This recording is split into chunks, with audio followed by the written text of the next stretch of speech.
Hi, this is Zibby Owens, and you're listening to the award-winning podcast, Moms Don't Have Time to Read Books.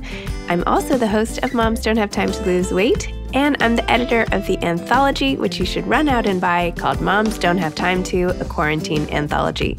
All proceeds of that book go to COVID-19 vaccine research. And I'm the editor-in-chief of Moms Don't Have Time to Write, a new publication on Medium, and we're accepting submissions, so please send your personal essays there. And if all that isn't enough, you can follow me on Instagram at Zibby Owens, and my website is zibbyowens.com. Okay, now back to this amazing podcast. Jan Grue is the author of I Live a Life Like Yours, a memoir. Jan is the author of a wide-ranging body of work in fiction, nonfiction, children's books, and academic literature, and is a professor at the University of Oslo. I Live a Life Like Yours was published in 2018 in Norway, where it won the Norwegian Critics' Prize for Literature and was nominated to the Nordic Council Literature Prize, the first Norwegian nonfiction book to be so honored in 50 years. It was translated into English. Welcome, Jan. Thank you so much for coming on Moms Don't Have Time to Read Books to discuss I Live a Life Like Yours, a memoir. Thank you. And the book is here now, so great. Very exciting. You are such a beautiful writer. I mean, I'm sure you know this, but maybe it will be nice to hear. But like your prose, the way you write, it's so poetic and lyrical and just gorgeous. So I just wanted to start with that. I was so impressed and just kind of riveted and brought in by the style of your writing, not to mention your amazing story. So thank you. Thank you so much. Bravo for that. Would you mind telling listeners a little bit about your story and your memoir, why you wrote this and the main themes it was about? Sure. I'll give it a try. So, I mean, probably the place to start is that I'm a wheelchair user and I was born with muscular dystrophy. I remember a very happy childhood. I did have a very happy childhood. The reason why I wrote this book, I mean, I wrote it for, I think, nearly 10 years. It's one of those books that took a long time to find its shape.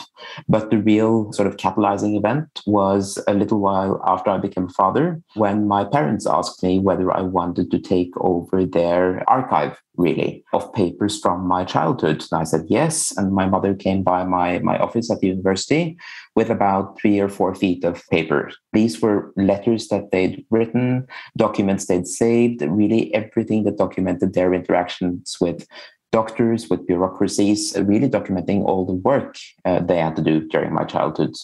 So I sat down and I read all those papers all the way through, and that was something of a shock, because that described a childhood very, very different from the one I remembered. That childhood was all about my diagnosis, my condition, my limitations, and really very poor prospects for the future.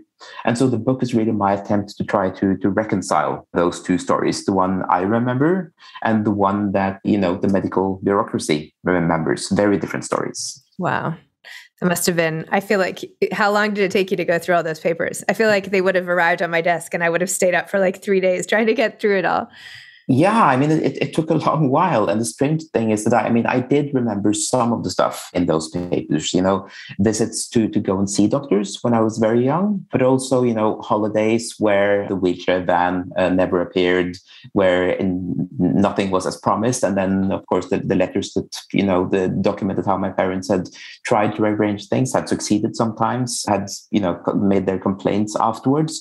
So I got to see really the story surrounding my childhood in many ways, and the way that the way that the world saw me perhaps and saw us as a family. One of the most moving scenes was when you asked your parents, like, how was it for them as parents of you? Was it difficult? Was it, and how they responded and how emotional and the struggle for to capture it all. Like, tell me about that moment. Yeah. No, I think the thing we had to sort of acknowledge to each other was that there was always something. And that something was an immense amount of work. And of course, you know this better than I do, but having children is a lot of work in any case. But what they faced was something different, because there was there were so many struggles with various agencies that were, supposed to be there to help. And of course, they did help sometimes. But also there was this constant fight to claim our rights and to try and make things work and to try and secure a happy childhood for me and for my sister.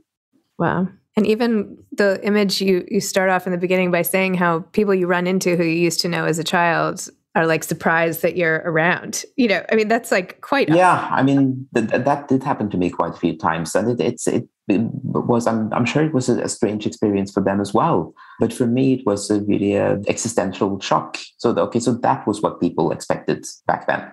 Wow. And the misdiagnosis, that was another like huge sort of, I feel turning point. Like, what was that like that your whole life you had believed one thing and then suddenly it was disproven?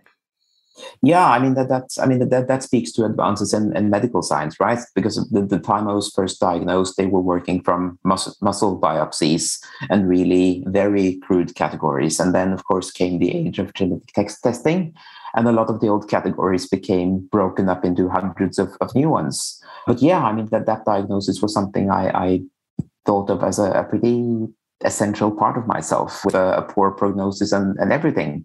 And then discovering that this can't be right somehow. I mean, I was not expected to be able to walk at the age of 20. I'm still walking at the age of 40. And so at some point in my early 20s, I realized that something was off in those projections. But it was a huge change and reorientation. It really was. So when you were growing up, did you have like that your prognosis was going to be in your 20s in the back of your head all the time? Like, was that something you consciously thought about? Yeah, I not necessarily consciously, but it was definitely something I felt and experienced. And I in the book, I talk about the sense of having not enough time, or knowing that the time is precious. And I think I probably have that in common with quite a few disabled people, feeling that intense need to prove myself. So then, of course, those two things were really tightly connected. Wow. There's this like distillation of life when you have suddenly some sort of timeline affixed, right? Usually it's very unknown. Yeah. So what happens when you work backwards from that and then it's like infinitely extended? Like, it's such an interesting question. Do you still feel like, because now like none of us knows our true diagnosis, right? We don't Of course. know. So how do you then live everyday life sort of in suspense of, I don't know. I mean, this is sort of a bigger question than the book, but it's, It is, but it also speaks to, I think, the immense power that diagnoses have over a lot of our lives. And these are, I mean, somatic or physical diagnoses, mental, psychiatric diagnoses. These have an incredible power of determination, because they tell you what story you're supposed to live in. Yes. And that's not necessarily correct, because diagnoses are incredibly crude in many ways. They can't capture very much about the life, and yet they hold this power over us. True. It's like goes back to cognitive behavioral therapy, right? Where it's like your thoughts control your feelings, right? And if your thought is that this is fact, then you're gonna feel and act a certain way. But yeah, and if somebody puts a label on you, then at some point you're going to have to relate to that. But I loved how you sort of tracked the relationship between you and your parents, and then of course you and your wife and your son, like over time, and how all of those are kind of like, almost like a sine curve, like kind of waving up and down over time. And when you broke your ankle, how you had to move back in and they had to start the caregiving from scratch, and how demoralizing that must have felt to you. What was that period of time like? Yeah, that was not a good time in my life. And that felt like sort of the last and possibly lowest point before, I would say, things really turned around. I stayed in their house, in my childhood home, for about a month while recovering. And then after that, it felt in one way like the only way to go was up. So I got a PhD fellowship. I started writing school and started writing things that some of them eventually made their way into this book. But it was a very strange time, because it felt like one of those turning points where things could have also taken a turn for the worse. You never know. Yeah. And I know that, statistically speaking, I'm one of the exceptions. I mean, it's the numbers are terrible in Norway and in the US. It's something like one in 20 wheelchair users perhaps has a job. Wow. Well, what we were saying a minute or two ago about time, and sorry, I'm flipping through because there were so many quotes, and I just want to make sure I'm trying to give a sense of how amazing your writing is. But this is your experience with being a father, but there's more quotes you have on time, which are amazing. But you said, time with an infant is pure kairos. I am writing after 1.5 years as a father. It is a long now. the moment stretches out and swallows the horizon. I just kind of loved that because it's true. It's like the time sometimes feels completely endless. But this was, I think, my favorite part in the whole book, when you gave a really vivid description of what it takes for you to get ready in the morning and how you have to allocate a lot of time. And you broke it down step by step on what your morning routine has become and everything. And you said, I cannot hurry. This is a sobering bit of evidence in my case and a crucial factor, a gigantic boulder in the middle of the road. I cannot hurry to the subway because my wheelchair can only go the speed that it goes. I cannot run. If I leave 5 minutes late from my home, I will arrive 5 minutes late at my destination. I cannot hurry to the bathroom. If I try to walk faster than my normal speed, I trip and fall. Time is inelastic. I require the time that I require. I just loved that. I mean, thank you. It's beautifully written, but just such an important message. I mean, sometimes you just have to, like, we all just, you require the time you require. It seems like so basic, and yet it's like a life-shifting philosophy, right? Yeah, I'm really glad you picked out that passage, because it's one of the things I really worked at, trying and give a sense of what the world looks like when you have a particular kind of body, when you have certain physical limitations. It changes everything. It changes your being in the world, and in doing so, it changes the world itself. Wow. I remember, maybe this is like oversharing, but when I was nursing and, you have to like pump for a certain amount of time, like when you're not with your kid, right? And yeah. I went to this wedding and I was like, well, I have to pump for 10 minutes so I can like, survive the rest of the night. So I go into like the wedding trailer right at the place and I start pumping and everyone starts banging on the door, right? Like now I'm causing this whole big line and I'm like, oh God, I need time to speed up. I need this 10 minutes to go faster. But then I was like, 10 minutes is going to be 10 minutes. Like no matter what I do, I cannot make this go any faster. So all I can do is change the way I think about it. But the more I like stress and sweat and like feel like all that anxiety, it's not making the time go any faster. So I don't know. No, but I totally get that. I mean, they talked about this a lot with my wife, who's of course also a writer, and the experiences of her experience of pregnancy, childbirth, and early motherhood.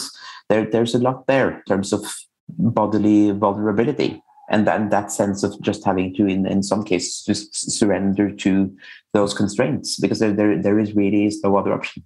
Yeah, and I don't mean to like elevate my silly nursing story to your, being in a wheelchair. But I think the point is that time is something we can't really mess with, even though we think we can.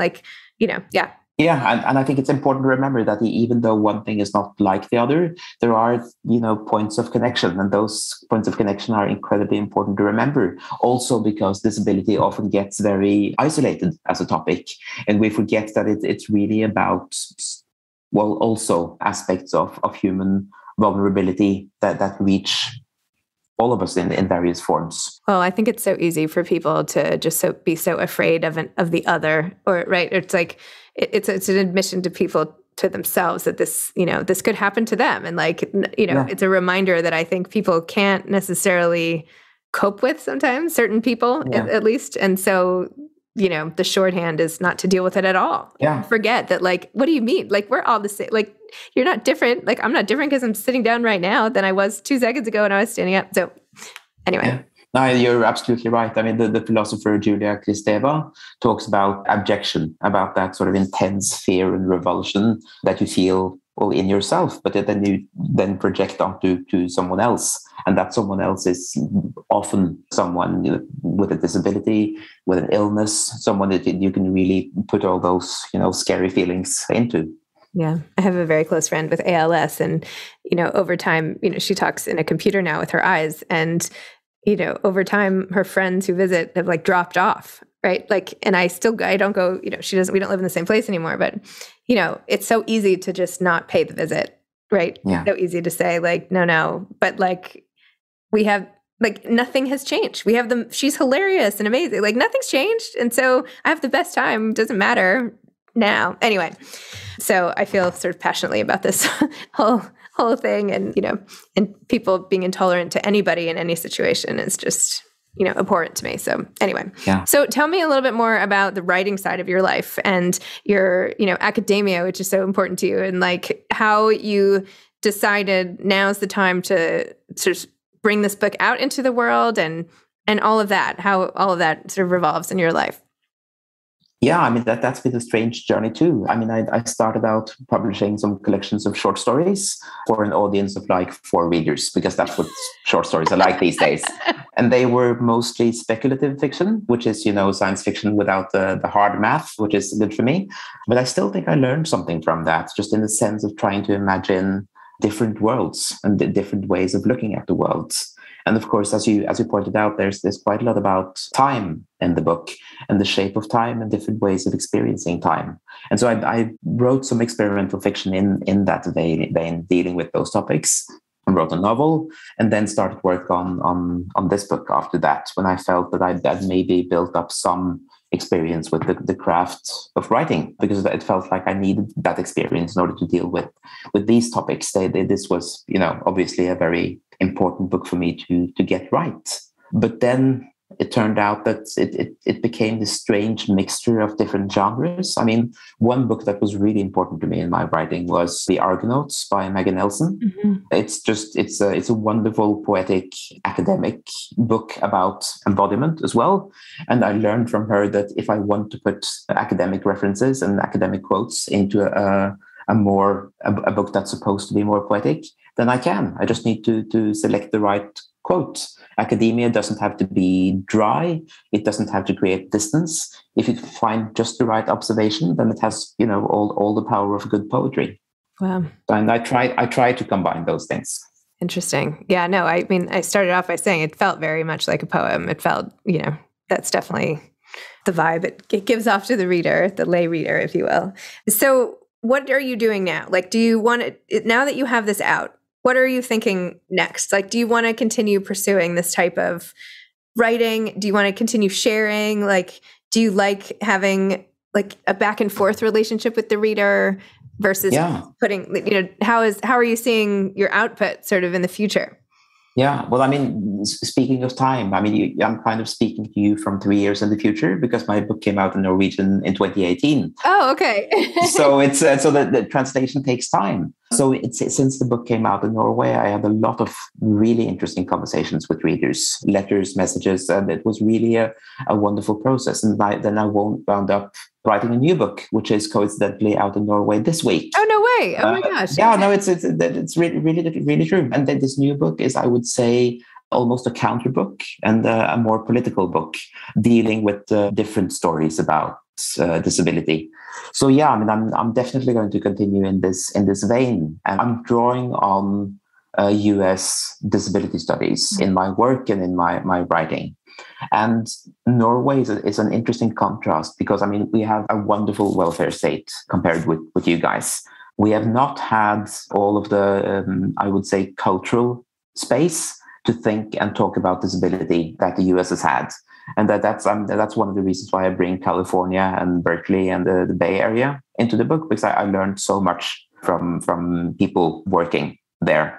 But that cultural moment seems to be happening in Norway these days. So a lot of disabled people are entering into the public sphere, and the conversation seems to be changing in many ways. And it's a very interesting moment to be a part of. Here too. I mean, in the United States. I mean, I also recently interviewed a woman named Mallory Wegman, who is in a wheelchair because of she went and got a shot from a doctor and it paralyzed her when she was training for the Olympics. And now she's actually a Paralympic gold medalist and all this stuff. And she wrote a book called Limitless. But a lot of the themes are the same in terms, overcoming and what you have to, but her message was so positive. Not to say yours is not. I just mean, like, her message was like, she's like, I was meant to be here because I need to tell everybody all of this stuff. Anyway, you should read it. It's really good.